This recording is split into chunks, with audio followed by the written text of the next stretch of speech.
Prihatin TV, suara prihatin rakyat. Pindaan hak jadi PM hanya 5 tahun sahaja, ada baiknya. Sejarah telah membuktikan khidmat Perdana Menteri Malaysia melebihi 5 tahun mendatangkan mudarat lebih dari manfaatnya. Dan PTV akan cuba mengupas topik kali ini dengan sebaik mungkin untuk menyokong kenyataan kami. Berikut adalah carta bilangan tahun pemerintahan bagi setiap PM seperti berikut.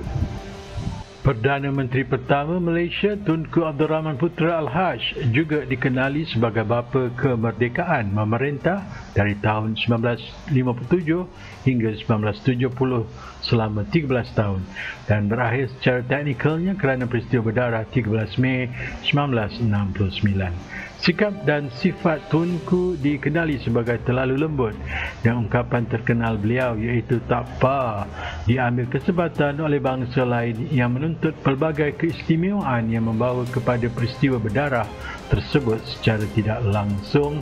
Tambahan pula beliau mahu diganti sebagai the happiest PM.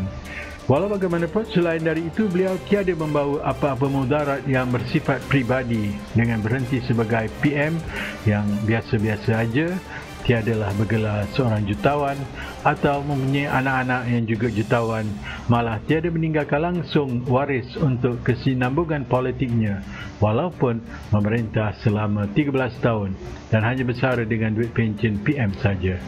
Rasanya elok PTV menceritakan bagaimana kisah Tunku yang berhati mulia dan juga mungkin PM paling miskin jika dibandingkan dengan PM selepas beliau berdasarkan cerita klasik yang pernah dipenakan Allahyarham Tan Sri Sanusi Junid. Begini ceritanya. Sewaktu saya bertugas di The Chartered Bank Jalan Raja Kuala Lumpur, Perdana Menteri pertama Tunku Abdul Rahman adalah pelanggan bank kami. Saya masih ingat satu kejadian di mana saya telah berjaya mengesan pemalsuan cek Tunku yang dilakukan oleh salah seorang pemandunya dan begitu teruja untuk melaporkan kepada Tunku dengan harapan mendapat surat penghargaan dari beliau kerana dapat mengesan pemalsuan tersebut.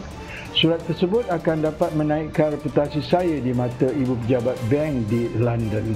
Apabila saya menelefon Tunku perihal pemalsuan itu, beliau hanya bertanya berapa amaun yang mahu dikeluarkan kerana Tunku tahu beliau mempunyai sedikit saja baki kredit dalam akaunnya. Apabila mengetahui pemalsu tersebut adalah pemandu pribadinya sendiri dan amaunnya adalah RM300, maka Tunku berkata, "Hang bolehlah lepaskan cek tu no dan bagilah dia duit itu kerana saya rasa dia tak cukup duit yang amat sangat tu dan dia malu nak pinjam dengan saya. Sabit itulah dia curi." Tak apa. Sungguh berhati perut sekali Tunku dan mulia hatinya. Saya amat kecewa tetapi mengesan sifat kemanusiaan yang terserlah pada diri Tunku dan saya tahu hakikatnya walaupun sebagai anak raja dan seorang Perdana Menteri, punca pendapatan Tunku hanyalah gaji PM-nya sahaja. Lok Sanusi Junid, 17 Julai 2016, hari Ahad. Perdana Menteri kedua Tun Abdul Razak bin Hussein dikenali sebagai bapa pembangunan Malaysia. Memerintah selama 5 tahun 4 bulan dari September 1970 hingga Januari 1976. Beliau sangat dikenang kerana mengilhamkan dasar ekonomi baru DEB bagi mengimbangi kekuasaan orang Melayu dalam ekonomi dan memulihkan keamanan negara selepas era peristiwa 13 Mei 1969. Beliau bertanggungjawab membawa masuk semula Hussein On dan Dr. Mahathir ke dalam UMNO dan kedua-duanya kemudiannya ditakdirkan menjadi Perdana Menteri pula. Tun Razak mempunyai kecenderungan mendengar pendapat dari orang-orang muda untuk memperbaiki pentadbirannya. Antara orang muda yang sering dipanggil untuk sesi perbincangan santai minum petang di kediaman rasminya adalah Sanusi Junid. Berikut adalah catatan dalam blog Sanusi Junid. Tuan Abdul Razak selalunya akan mengajak saya untuk mengopi dan makan pulut hitam di kediaman rasminya sebaik sebelum mesyuarat kabinet pada hari Rabu. Beliau amat berminat untuk mengetahui mengenai MAYC, iaitu Malaysian Association of Youth Clubs, di mana saya adalah presidennya, mengenai Angkatan Belia Islam Malaysia ABIM, di mana saya adalah salah seorang pengasasnya, Felda, Bank Simpanan Nasional, Tabung Angkatan Tentera, pembankan secara am dan pembankan luar bandar terutamanya.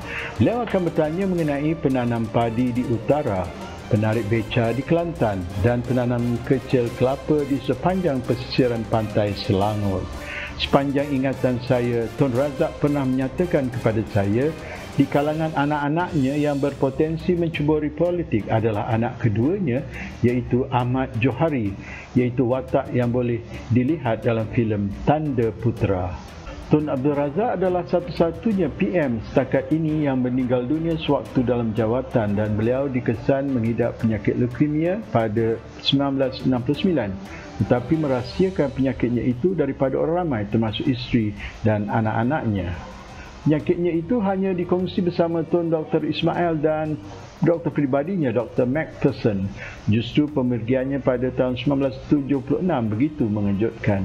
Sebagai mengenang jasa beliau, Kerajaan Malaysia telah menghadiahkan sebuah rumah di Jalan Eaton, Kuala Lumpur untuk balu beliau, iaitu Tun Raha, dan anak-anak berlindung dan membesarkan anak-anaknya dengan duit pencen suaminya. Tun Razak meninggal dunia tidak bergelar jutawan lagi hartawan. Perdana Menteri ketiga, Tun Hussein Onn, dikenali sebagai bapa perpaduan Malaysia, memerintah selama 5 tahun 6 bulan dari Januari 1976 hingga Julai 1981. Beliau dikenali sebagai Perdana Menteri yang sangat berdisiplin dan paling lurus, serta cukup berhati-hati sebelum membuat apa-apa keputusan. Cukup diingati dengan pembaris dan pen merah, kerana beliau akan menggaris setiap apa yang penting dan hendak diketahui dengan lebih lanjut, kerana beliau akan betul-betul study sebelum membuat apa-apa keputusan. Hasilnya, dalam tempoh pemerintahan beliau, terhasilnya Petronas dan PNB dengan ASN serta ASB-nya. Bercakap tentang ketegasan Tun Hussein, mungkin Dr. Mahathir boleh menceritakan bagaimana Tun Hussein telah menghempaskan fail Harun Idris ke meja apabila Dr. Mahathir cuba memujuk Tun Hussein agar membebaskan Harun Idris dari penjara.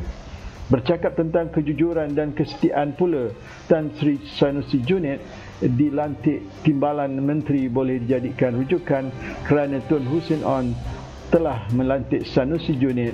Hanya terdapat buku nota kecil yang ditinggalkan Tun Razak yang mencatatkan nama Sanusi Junid sebagai berpotensi dilantik sebagai Timbalan Menteri di kalangan pemimpin muda. Sedangkan ketika itu Tun Hussein tidak pernah berjumpa atau kenal siapa Sanusi Junid itu. Seperkara lagi, sifat mulia Tun Hussein ialah beliau bukannya pendendam, kerana bapa beliau Datuk Sir Onn Jaafar, bekas pengasas UMNO, tidak langsung dijemput ke Stadium Merdeka untuk pengisytiharan kemerdekaan pada 31 Ogos 57. Sebaliknya, bapanya hanya mendengar melalui corong radio di Johor Bahru ketika itu. Tun Hussein Onn juga tidak kemaruk memegang tampuk pemerintahan apabila dirinya telah mengalami serangan jantung dalam tahun 1981 dan menyerahkan kuasa kepada Dr. Mahathir. Tun Hussein Onn juga bersara dengan pencen PM dan pencen Kapten zaman British dan bukanlah seorang jutawan. Perdana Menteri keempat, Tun Dr. Mahathir Mohamad, dikenali sebagai bapa pemodenan Malaysia. Memerintah selama 22 tahun 3 bulan dari Julai 1981 hingga Oktober 2003. Satu tempoh yang terlampau lama sehingga semua orang rasanya sudah tahu cerita pencapaian beliau kerana membesar bersama pemerintahan beliau. Jika terlalu lama memerintah, maka tidak boleh lari dicop sebagai diktator, kerana hujah kami mudah anda, iaitu Perdana Menteri, mempunyai kuasa untuk menentukan bila anda mau berhenti dengan syarat anda ada majoriti kukuhlah. Dalam kes Tun M, agak melucukan apabila beliau menyatakan bahawa beliau letak jawatan sebagai PM keempat dengan rela hati. Mana ada diktator hendak letak jawatan? Betul lah tu, tapi tindakan mahu berkuasa sehingga lebih 2 dekad itu ala-ala diktator lah. Juga, kenapa tak serah jawatan dalam tempoh kurang 10 tahun?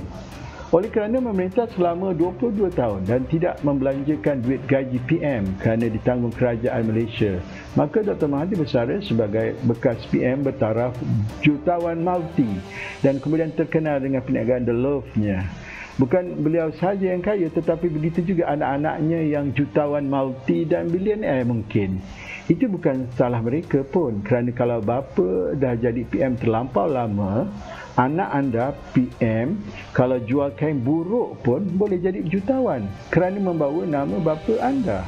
Cuma kami agak terkilan, ada juga anak Tuan M yang menceburi politik, sedangkan rupanya beliau telah cukup kaya raya laki bini seperti Mukhris dan isteri baru-baru ini dengan penjualan 24.6 juta dan 18 juta saham Opcom masing-masing. Lebih terkilan apabila anak Mukhris dan cucu atau cucu Tuan M sendiri selaku anak dan cucu orang kaya raya, bukan anak dan cucu ahli politik, begitu jelek sekali akhlak sebagai seorang Muslim dengan bersosial, minum arak dan lain-lain. Tuan M tidak layak mewariskan anak atau cucu untuk memperjuangkan rakyat melalui politik. Perdana Menteri kelima, Tun Abdullah Ahmad Badawi, dikenali sebagai bapa pembangunan modal insan Malaysia. Memerintah selama 5 tahun 5 bulan dari Oktober 2003 hingga April 2009 dan cukup dikenali sebagai Pak Lah. Pemerintahan Pak Lah tidak banyak meninggalkan legasi kerana dibayangi bekas PM keempat yang bukan seorang diktator tetapi mahu segala projek yang dirancangnya dilaksanakan seperti Jambatan Bengkok dan rel berkembar, atau Pak Lah terimalah akibatnya. Pak Lah Besara sebagai bekas PM yang bukannya seorang jutawan, walaupun punya anak jutawan dengan syarikat Skominya, dan pewaris politik hanyalah menantunya KJ yang memang berkelayakan dan PTV ramalkan sebagai bakal PM ke-9 tahun 2024 nanti. Perdana Menteri ke-6 Datuk Seri Najib Razak dikenali sebagai bapa transformasi Malaysia atau mungkin bapa transformasi diri sendiri oleh isteri tercinta memerintah selama 9 tahun dan 1 bulan dari April 2009 hingga Mei 2018. Mungkin semua orang sudah tahu apa transformasi yang dilakukan Rosmah Mansor, RM, terhadap Najib, kerana DSN ini adalah sebenarnya anak yang baik. Lihatlah kedua ibu bapanya. Tetapi itu pasal Tun Razak ada bagi tahu sebab beliau lebih cenderung memilih Ahmad Johari menceburi politik dari DSN sendiri. DSN terlampau berlembut dengan isteri keduanya dan amat takut pada RM yang lebih tua darinya. Buktinya jelas apabila kes yang sedang dibicara sekarang ini adalah berputik dari rakan baik kepada anak kandung RM dan hanyalah anak tiri DSN. Nasi sudah menjadi bubur. Namun apa yang pasti, DSN berhenti jadi PM bergelar mungkin seorang bilioner, kita tak tahu. Perdana Menteri ke-7 Tuan Dr. Mahathir Mohamad mungkin boleh dikenali sebagai bapa transit Malaysia paling baik orangnya dengan memerintah hanya untuk tempoh 22 bulan saja dari Mei 2018 hingga Februari 2020. Ada kemungkinan beliau sengaja mahu meletakkan jawatan kerana tidak mahu anak Ibrahim menjadi PM ke-8 dan lain-lain sudah menjadi sejarah. Perdana Menteri ke-8 Tan Sri Muhyiddin Yassin akan menyambut ulang tahun pemerintahannya yang pertama pada hari esok 1 Mac 2021 dan semoga pemerintahan beliau dilindungi dan dirahmati Allah Subhanahu Wa Taala hendaknya dan boleh terus memerintah sehingga cukup 5 tahun sehingga tahun 2024 hendaknya. Rumusannya dari penceritaan di atas rasanya adalah mencukupi untuk setiap Perdana Menteri memerintah selama hanya 5 tahun kerana jikalau ianya lebih dari 5 tahun akan memudaratkan negara dan keluarga mereka sendiri. Jangan lupa bantu like dan subscribe Prihatin TV sehingga bersiaran lagi. Assalamualaikum.